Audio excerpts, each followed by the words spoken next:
Hello, and welcome to another issue of the Dead Cat Puppet Show.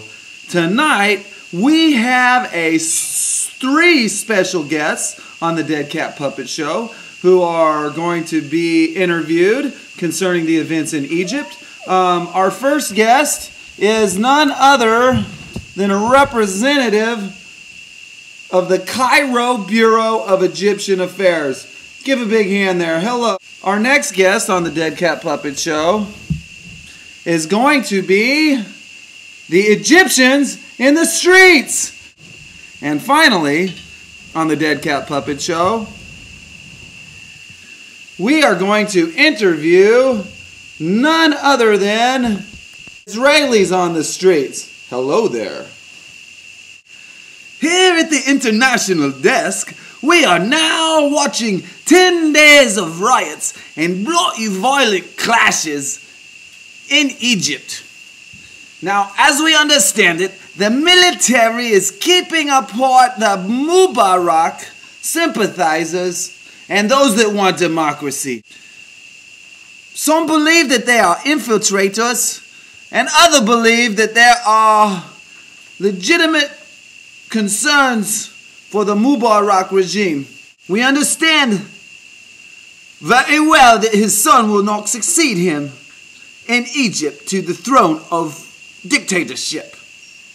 And so the question remains, with violence in the streets, who has an opinion concerning the most recent events?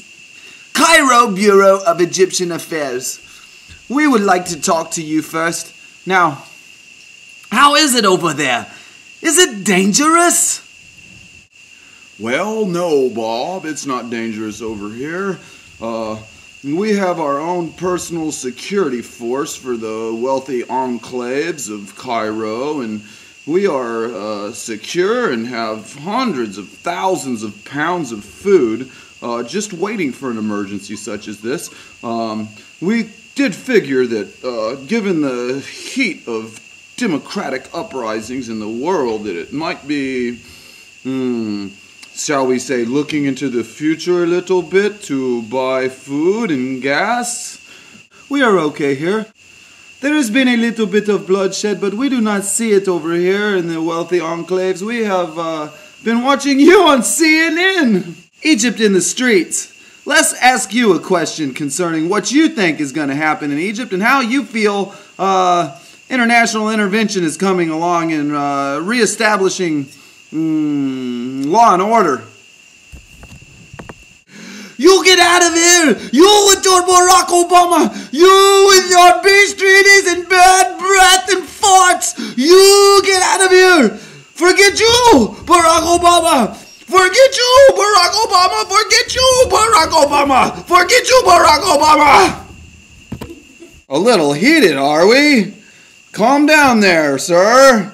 Thank goodness we didn't give your name to the press. We could libel you forever. Next guest on the Dead Cat Puppet Show is Israelis in the streets, and as we understand it, there are a gigantic flow of African mujahideen that regularly flood across the border. There's 26 miles that separates Egypt from Gaza. And so, with all the potential instability in the Middle East, we want to ask you, sir, how you feel concerning the events.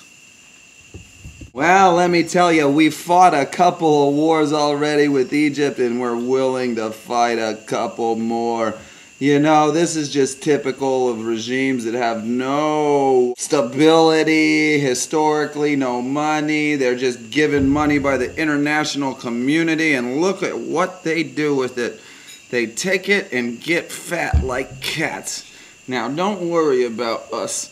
We have security forces, nuclear bombs, tanks, guided missiles, tomahawks, and you name it, and we are ready for anything that Egypt wants to dish out.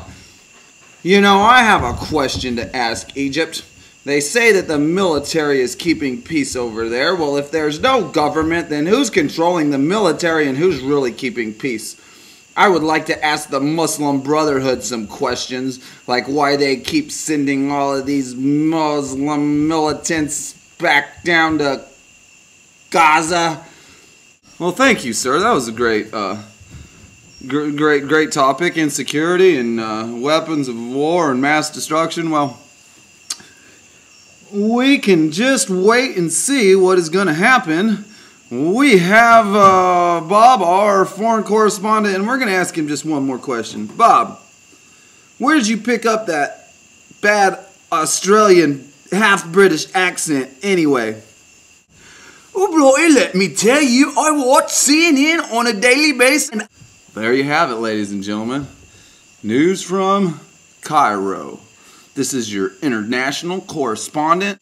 We will see you next week, or maybe tomorrow, for another episode of the Dead Cat Puppet Show.